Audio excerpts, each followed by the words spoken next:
Yang mana setiap amalan kita akan diganjakan oleh Allah Subhanahu Wa Taala. Dan Allah Subhanahu Wa Taala akan buka pintu-pintu syurga bagi umat ini, dan setiap pintu neraka akan ditutup oleh Allah Subhanahu Wa Taala. Dan Allah Subhanahu Wa Taala juga di bulan Ramadan ini Allah Taala akan hias syurga-syurga bagi umat Muhammad sallallahu alaihi wasallam. Ini adalah satu kelebihan bagi umat akhir zaman, umat Nabi sallallahu alaihi wasallam, umat yang bungsu, yang mana dimanjakan oleh Allah Subhanahu Wa Taala.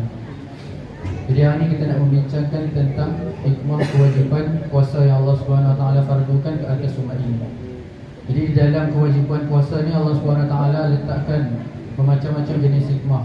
Sama ada yang kita tahu ataupun kita tak tahu, ada banyak sangat hikmah yang Allah Subhanahu Wa Taala letakkan di dalam kewajipan berpuasa ni. Pertama sekali adalah tanda kita mensyukuri nikmat Allah Subhanahu Wa Taala. Hikmah yang pertama adalah sebagai tanda kita mensyukuri nikmat Allah Subhanahu Wa Taala.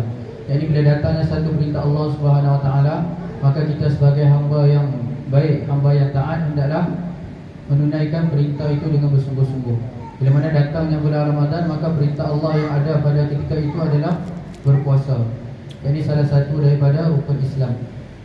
Jadi sebagai hamba yang taat, kita patut menunaikan perintah Allah Subhanahu Wa Taala ni dengan suka, dengan gembira.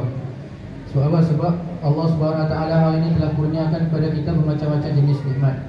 Sama ada nikmat yang kita tahu ataupun tak tahu, nikmat yang kita nampak atau tak nampak, nikmat yang kita sedar ataupun tak sedar, nikmat yang kecil ataupun yang besar, semuanya datang daripada Allah Subhanahu Wa Taala. Bila mana kita bangun tidur, kita boleh buka mata kita, ini adalah satu nikmat pada Allah Subhanahu Wa Taala. Nikmat penglihatan, nikmat pendengaran, nikmat bercakap, nikmat berfikir, semuanya adalah daripada Allah Subhanahu Wa Taala. Dan Allah Subhanahu Wa Taala tak minta balasan walaupun satu sen pun di atas setiap nikmat-nikmat yang Allah Taala bagi pada kita hari ini.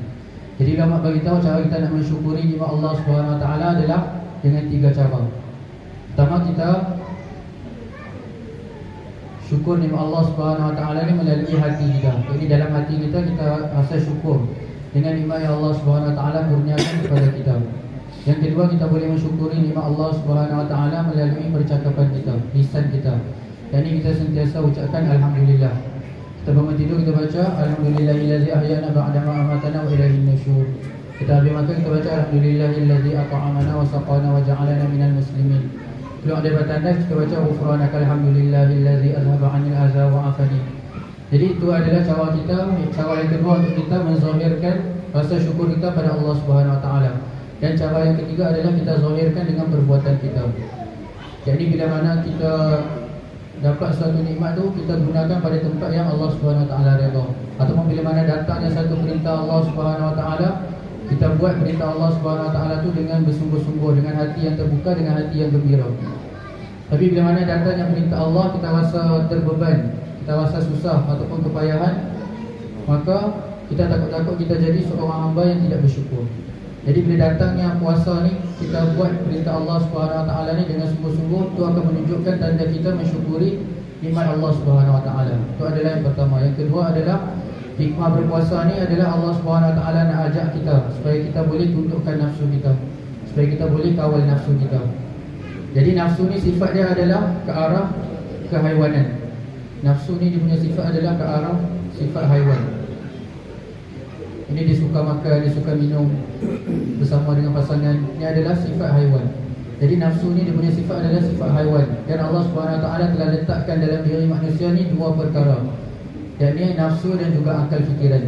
Bila mana kita tak dapat mengawal nafsu kita, bila mana kita tak dapat kontrol nafsu kita, maka kita tahap kita ni lebih rendah daripada haiwan. Sebab apa? Sebab Allah Subhanahu Wa Taala telah bagi akal fikiran pada kita. Sedangkan haiwan Allah Ta'ala bagi mereka ni nafsu sahaja. Begitu juga dengan malaikat. Malaikat ni Allah Subhanahu Wa Taala bagi dia akal sahaja. Allah Ta'ala tak bagi nafsu pada dia. Tapi bila manusia ni dia dapat taat perintah Allah dengan menggunakan akal dia, dia dapat kawal nafsu dia, maka darjat dia akan lebih tinggi daripada malaikat. Sebab apa? Sebab manusia ni Allah Ta'ala bagi 2 benda, nafsu dan akal.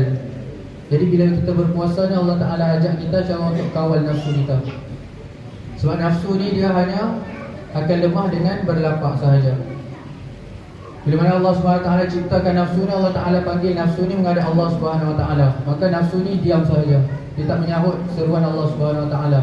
Kemudian Allah Ta'ala tanya dia, siapakah aku dan siapakah kamu? Maka nafsu jawab apa? Kamu adalah kamu, aku adalah aku. Kemudian Allah SWT masukkan nafsu ni ke dalam neraka jahim selama 100 tahun. Bila dah masukkan di dalam neraka jahim 100 tahun, maka Allah Ta'ala keluarkan kembali nafsu ni. Dan Allah Ta'ala tanya lagi, siapakah kamu dan siapakah aku? Maka dia jawab apa? Kamu adalah kamu, aku adalah aku. Kemudian Allah Ta'ala masukkan dia lagi ke dalam neraka ju'. Neraka ju' ni adalah neraka kelaparan. Di mana Allah Ta'ala masukkan dia selama 100 tahun, Allah Ta'ala keluarkan dia balik. Allah Ta'ala tanya lagi, siapakah aku dan siapakah kamu? Kemudian barulah dijawab, kamu adalah Rabb aku, anta Rabbi wa ana abduka dhaif. Aku adalah hamba kamu yang lemah. Jadi nafsu ni hanya dapat ditundukkan dengan kita berlapar. Jadi hikmah berpuasa ni Allah Ta'ala nak ajak kita supaya kita dapat kawal nafsu kita. Jadi banyak lagi hikmah-hikmah yang akan kita bincangkan yang akan datang nanti. Jadi pertama sekali, hikmah dia adalah tanda kita mensyukuri nikmat Allah Subhanahu Wa Taala adalah dengan kita buat amalan puasa ni dengan bersungguh-sungguh. Yang kedua, Allah Ta'ala nak ajak kita supaya kita dapat kawal nafsu kita. Jadi semoga kita dapat ambil iktibar Ramadan sampaikan. Wabillahi taufiq wal hidayah. Wassalamualaikum warahmatullahi taala wabarakatuh.